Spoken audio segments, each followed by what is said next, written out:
the next topic, second to last topic. Rookie of the year. Give me your top three rookie of the year from three down to one. Uh, you know, break down what you're feeling about it, and you'll knock that out. Rookie of the year right now. It's Uh, some deserving candidates this year. okay. So I'm gonna say a lot of this. I mean, I don't know if this actually goes into it or if not because of the way the schedule works out. I don't know how the voting comes in prior to or after the playoff seeds are already determined. But I'm gonna say if you know Bo Nix, I'm gonna have him number three. As you know, quarterback is one of the most important positions in football. Um, and there were a lot of quarterbacks picked in the first top 15 picks, probably like five or six quarterbacks picked. Mm-hmm. Um, the Broncos weren't really expected to do much of anything this year, especially after the back-to-back years that they had with Russell Wilson. But hey, the defense is humming. Bo Nix kind of like came in, is learning on the job, learning with his mistakes, taking his bumps and bruises and just keeps on ticking. And Sean Payton is a Super Bowl winning coach. So he has that team in prime position to make a run. So I'm gonna say Bo Nix is probably my third player coming in as far as rookie of the year. And then number two, uh, very hard for me to not be biased when it comes to this. But we also know that quarterbacks get a lot of love, and they're looked at solely as wins and losses and stuff like that kind of falls on them. But so I'm gonna just go with a two. At two, I'm gonna go with my guy Brock Bowers, who's having an amazing um, historical season statistical wise for tight ends or any tight end. Um, I mean, what can he do? I mean, he can play. He can block in the run game. You could put him backfield as a fullback. You could he runs routes across the middle and up the seam. You could split him out wide. You know, a corner, he's too big for corners. He's too fast for safeties. He's too strong for a nickel corner. Like there's nothing that this guy can't do. And by the way, the Raiders has had three different starting quarterbacks this year. Three different starting quarterbacks this year. And with Devontae Adams gone, a lot of the coverage and a lot of the main defensive focus has been onto him, and they still have not been able to stop him. And look, I didn't watch a lot of Georgia's games last year.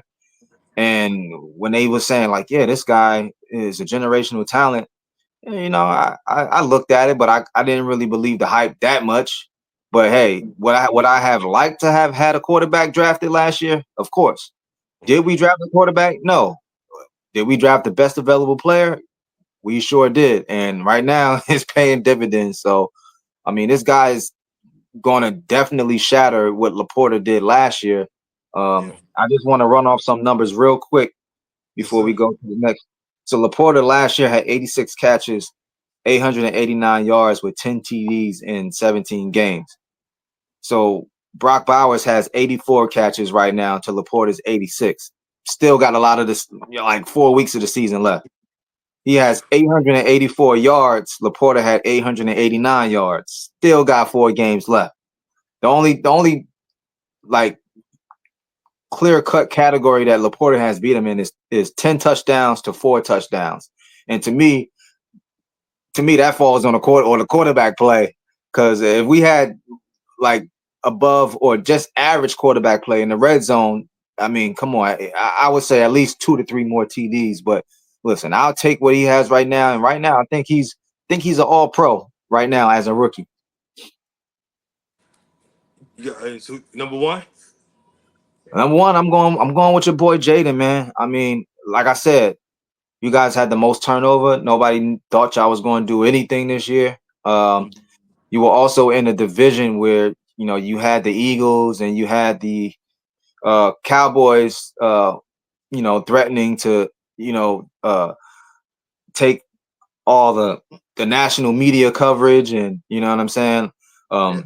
It was just a lot going on, especially with the coach being out and uh, new coach coming in, new OC coming in.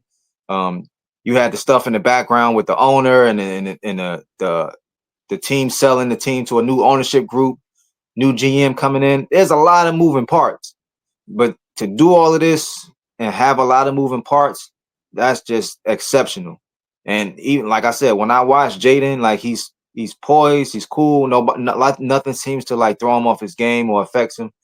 So to me, most important position, um, definitely was top three pick, and he's leading in ways that the other quarterback that was drafted ahead of him, uh, all that hype coming in, like he's defying the eyes to me.